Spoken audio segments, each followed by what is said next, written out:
Okay, magandang araw sa lahat. Good morning, sir! Ano nangyayari sa inyo? Umaga-umaga. Bago ang lahat, tumayo muna para sa ating panalangin. Binibining Fatima at ito ang mag-lead sa ating prayer.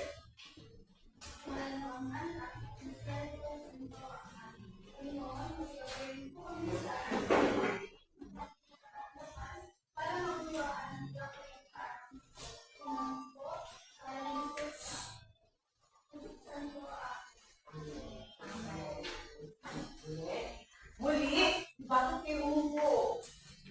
Okay, magandang araw sa lahat. Magandang araw, sir! Magandang umaga rin sa inyo. Bago kayo umupo, please paki-arrange mo ng mga sila. Okay, at nakunin ng mga basura. Ngayon, kamusta? Parang ano kayo, wala kayo sa mood. Okay, again, kamusta? Okay? Kumain ba ang lahat? Sino yung hindi kumain? Gusto niyo ng libre? Okay? Muli magandang araw sa lahat. Ngayon, sa araw na ito ay bago check muna tayo ang attendance first. Okay? Binibining Remontal. Okay, very good. Binibining Caparinho. Very good. Binibining Kapudoy. Very good. Ginoong Molina. Binibining Tilabayan. Absent. Bakit kaya? Binibining sa bandeja. Ginoong Labado. Binibining Kabutahe. Binibining Talahid. Binibining Maratas. Ginoong Maratas. Okay, isa lang yung absent sa ano na ito. Okay, ngayon, bago natin simulan, ang ating talakayan sa araw na ito ay muna kayo kung naaalala niyo pa ba kung anong pinag-usapan kayo na nung nakaraang klase natin? Sino dito binibining sa bandeja?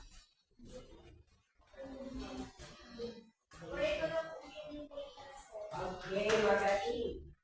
Okay, sir, hindi ko pa rin interpretation is correct pa ng evaluation o na kung saan with yung evaluation dito na na-evaluate kung paano i-implement ito. So last meeting meron tayong discuss at two evaluation which is the mixed method evaluation, formative and summative evaluation na kung saan natutubog ang curriculum ba na-implement ng isang guro or isang mentor is tukol sa related ng curriculum. Okay, magaling. Bigyan natin naman sa bagong tama. Ang pinag-usapan natin yung nakaraang klase o nakaraang araw ay tungkol sa curriculum evaluation. Magaling kasi nga na hindi ka talagang sinupuso at sinensi mo yung klase noong araw. Ngayon ay bago tayo dumako kung ano mga bagay pag-usapan natin sa araw na ito, ngayon ay tatanungin ko kayo kung ano yung sa inyo patungkol ang imahe. Sino sa inyo, pakitaas ka ninyong kamay? Sino gusto sasagot? Okay, Ginoong Malatis. So, ayon sa aking kabate, sa aking kasalarawan, meron si picture ng mga students. They are nagtutalabuli na kung saan ituro, may ituturo ang guro. So, kung ating i-analyze yung picture, it is something na ang teacher, ang role na natin ng teacher lang na role is magturo sa mga estudyante, something like nag-implement ng curriculum. Okay, maraming salamat. Muli, bigyan natin naman sa bagong palakpakan si Ginoong Malakas. So, magaling dahil nga ang larawan na ito ay isang collaboration na kung saan ang guro ay tinuturuan ang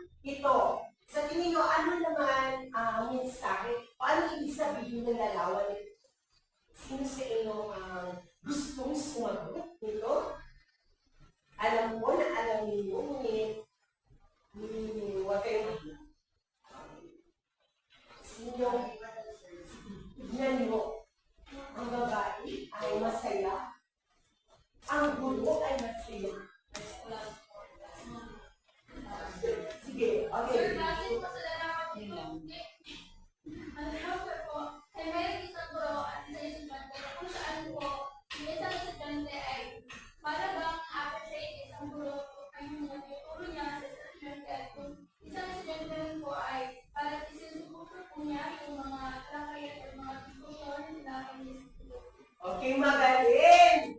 Bigyan natin masigaw pala para sa magaling.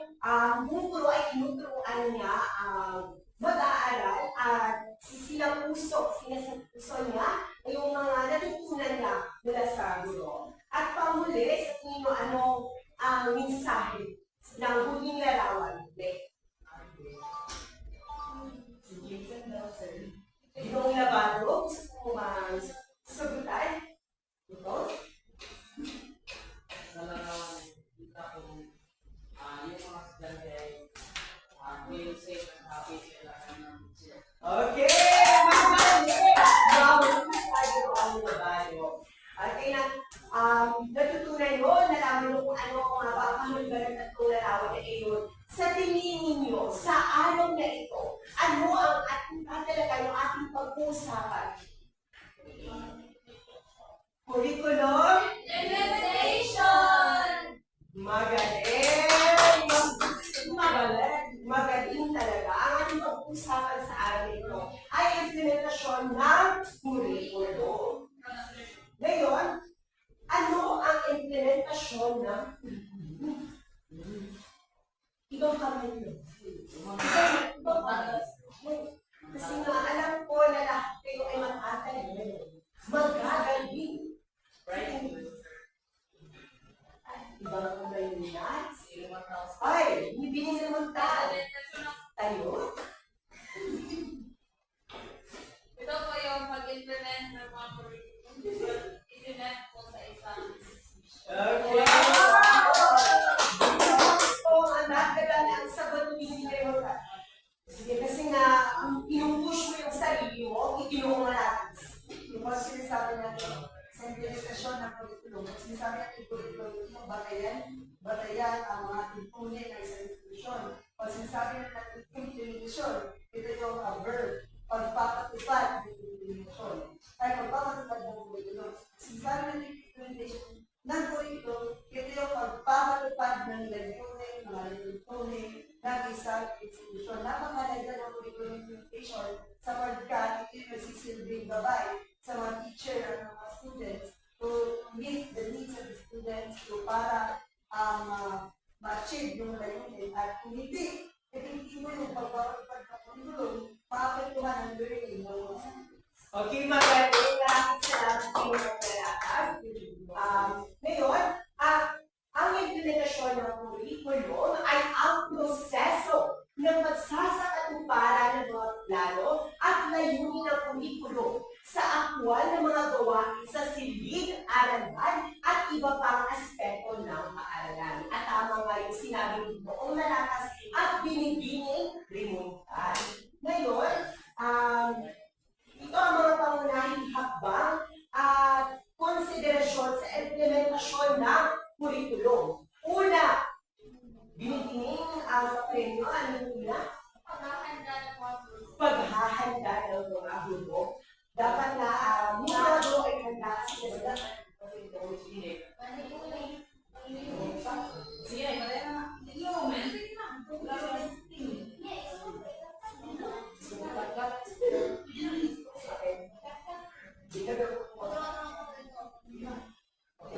Okay, paghahanda ng mga guro, unang pa. Pangalawa ay ang paghahanda ng mga mag-aaral. At ang pangatlo ay ang pagpili ng mga IELTS or instructional materials. Pang-apat ay ang Pagtuon ng hasil at pagkakitaan. at ang panglima Pagpaplano ng schedule at time allocation. napaka-importante ng mga bagay nito dahil ito ay makakatulong sa atin para sa pag-implement ng curriculum. Okay, ngayon. Ay, dahil ka.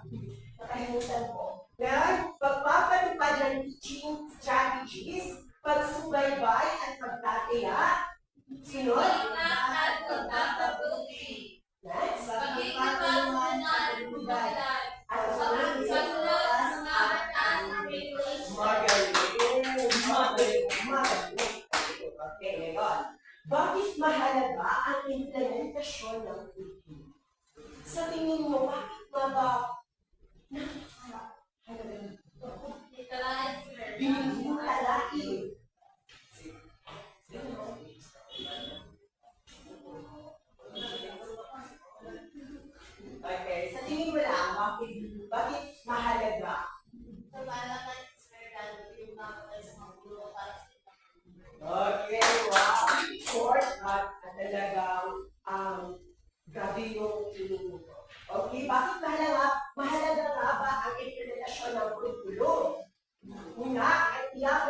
sa pagkatuto. Ito ay mga ano lang na bakit mahalaga siya.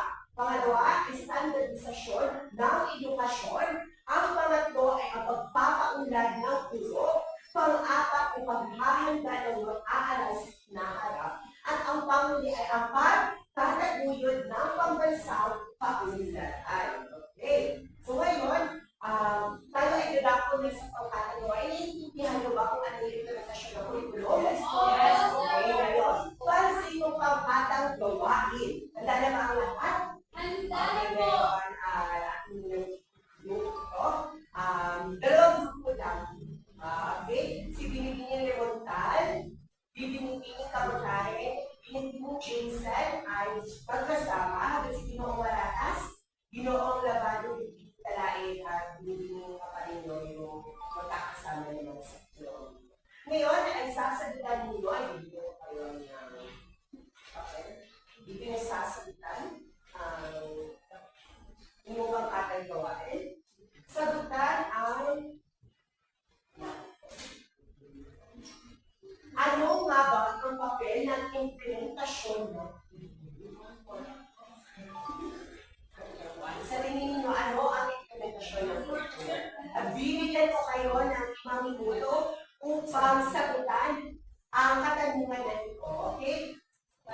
Mag-circle kayo upang discuss yung sasagot ninyo sa katanungan ito. At bawat ang grupo ay tawag ng isa upang pumunta sa harap ng sabihin sa kanyang mag-aaral na nga ba ang katanungan.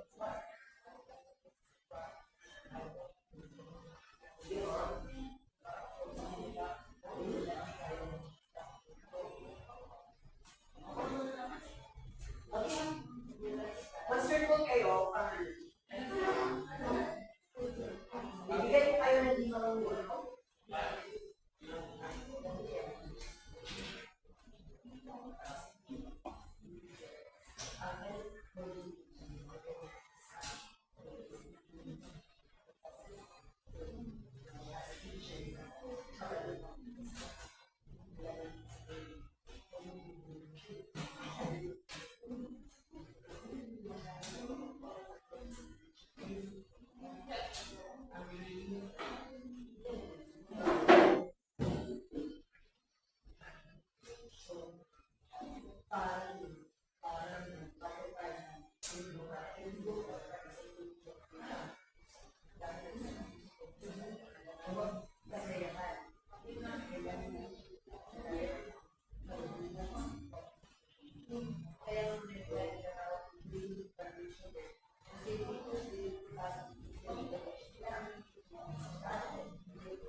Okay na?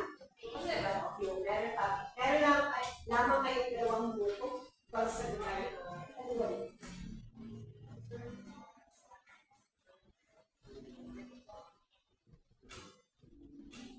Mainit na lang.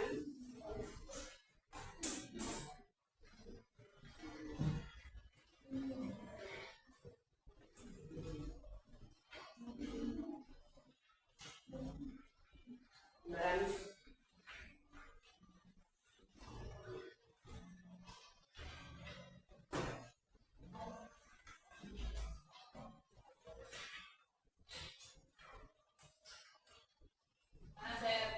tapos na. Okay, ngayon ay ibabahagi niyo sa harapan ninyo ang naging sagot sa katanungan, ano nga ba ang papel ng implementasyon ng kurikulum? Ako ang pipili, ako sila sasagot.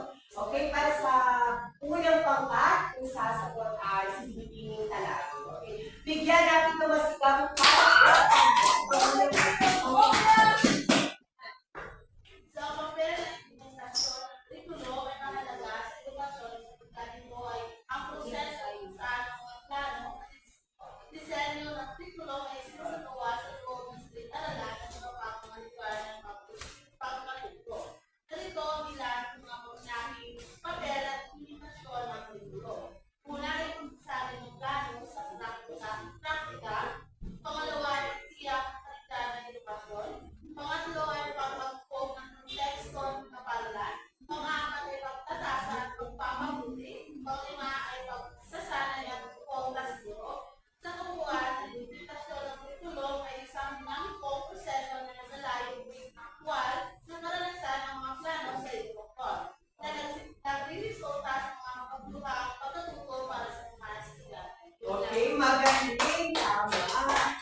mo yung boses at mag-aaral.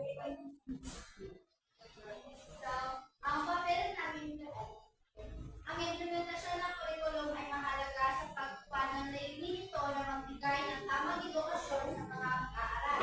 Ito ang proseso kung saan sinasagawa ang mga plano at programa sa pagtuturo, pag-aaral at pagsusuri ng mga aralin.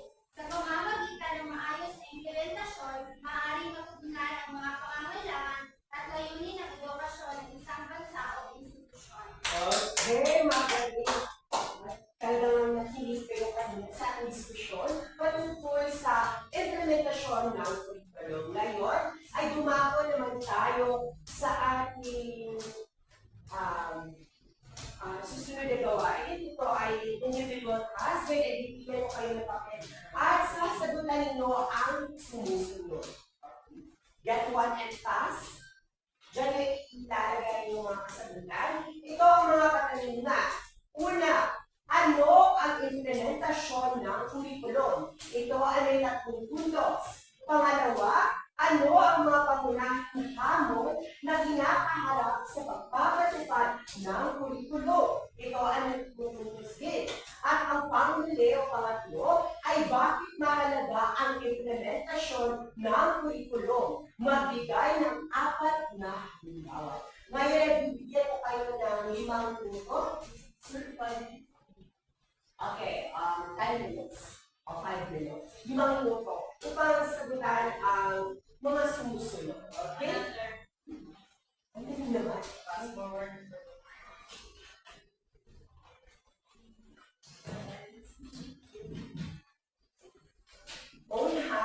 Hindi. Huwag kayong kumuha ng sa kung sino kaklase. Minus points ito. Okay.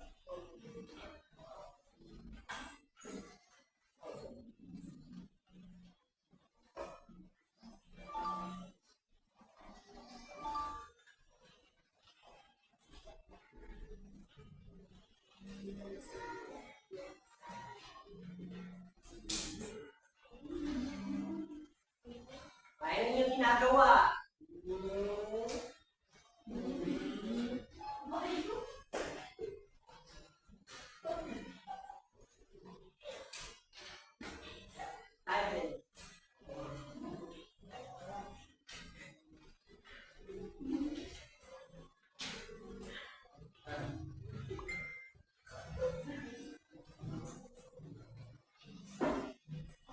Okay, may 3 minuto na lamang kayo.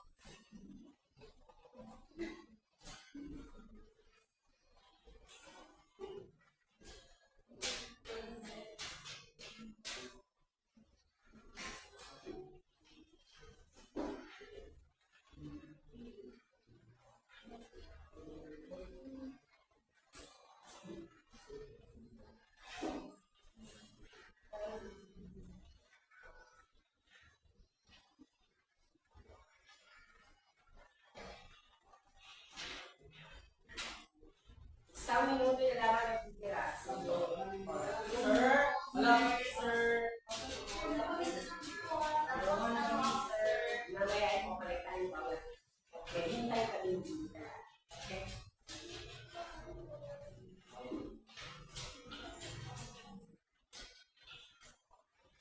Kung sino ang may pinakamataas na score sa quiz na ito ay accepted sa pangalating na law exam. Wow!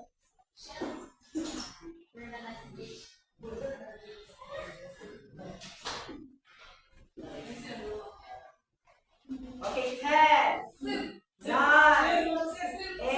7, 6, 5, 4, 3, 2, 1. Hindi, sa lahat hindi. Fast forward. Maraming salamat. Bye, sir.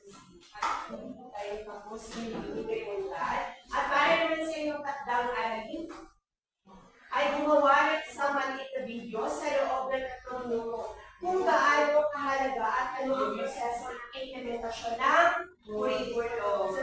Sir, ita, 3 minuto. 3 minuto, okay? Ipabasa ninyo ito sa susunod na linggo para ma-check po kasi malapit yung final result. Okay? Ngayon, maraming salamat sa inyong punta sa ating klase. Maraming salamat. Maraming salamat po, Ginoo, Sir. Okay, ngayon ay business. Bye, sir. Ibasahan na lang. Hindi ka makuli. Ayun na. Malimang yung kulay. Sir, ano ba tayo? Sir, ayun na nga, sir. Sige, hindi na lang.